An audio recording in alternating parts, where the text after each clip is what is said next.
I'm Tom from Do It Yourself Home Automation, and this is an overview of tracking different sleep stages using your Fitbit tracker.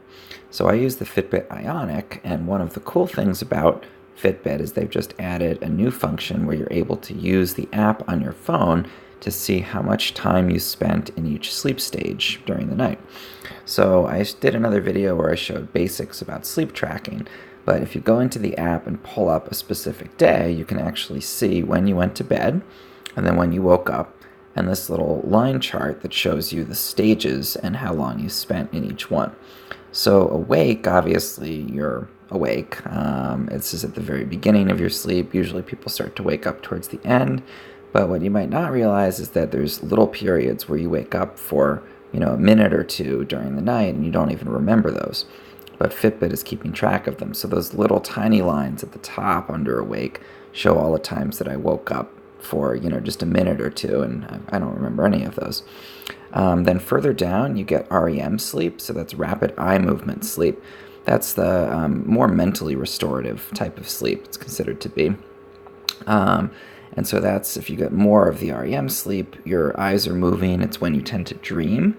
So if you have more of that, you probably will notice more dreams during the night. And then further down is light sleep, which sounds like it's not that helpful, but actually that's where you spend most of your time during the night. And that's just your basic sort of restorative sleep. So when you wake up and feel refreshed, you probably spent time in the light sleep stage. And then further down below that is deep sleep. And you can see with that, I only was really in deep sleep at the very beginning. And that's the more physically restorative kind of sleep. So if you did a lot of exercise, then you want to spend time in deep sleep in order to physically recover. And the cool thing with this tracking is you can see how much time you spent on a given night. So if you wake up and feel maybe mentally a little stressed out still, you can look and see, oh, maybe I didn't get that much REM sleep that night. Light sleep is just sort of the default. And then deep sleep, if you want to be exercising a lot, you'll probably notice that you'll have more deep sleep.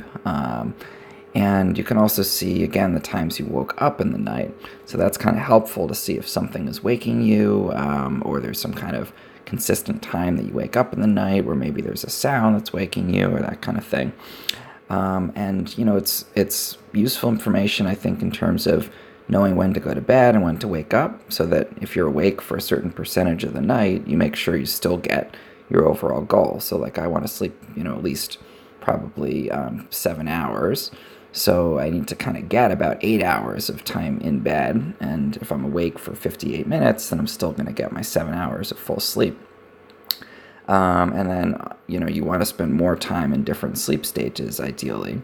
So a couple things to note: most people spend more time in REM sleep towards the end of the night. So making sure that you're not getting up too early will help with that.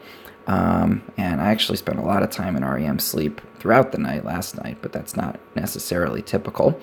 And then also just making sure you're not disrupted at different points of the night. So if you're getting your deep sleep early on, make sure that you can get a solid, 3 or 4 hours of sleep if you're going to exercise and need to recover. So again, just looking through here, you get really useful insights on how you're sleeping, not just how long you're sleeping. Obviously, I'm not a doctor, so you would want to, if you're changing anything or looking at this for any kind of medical reason, make sure to speak to an actual doctor about it.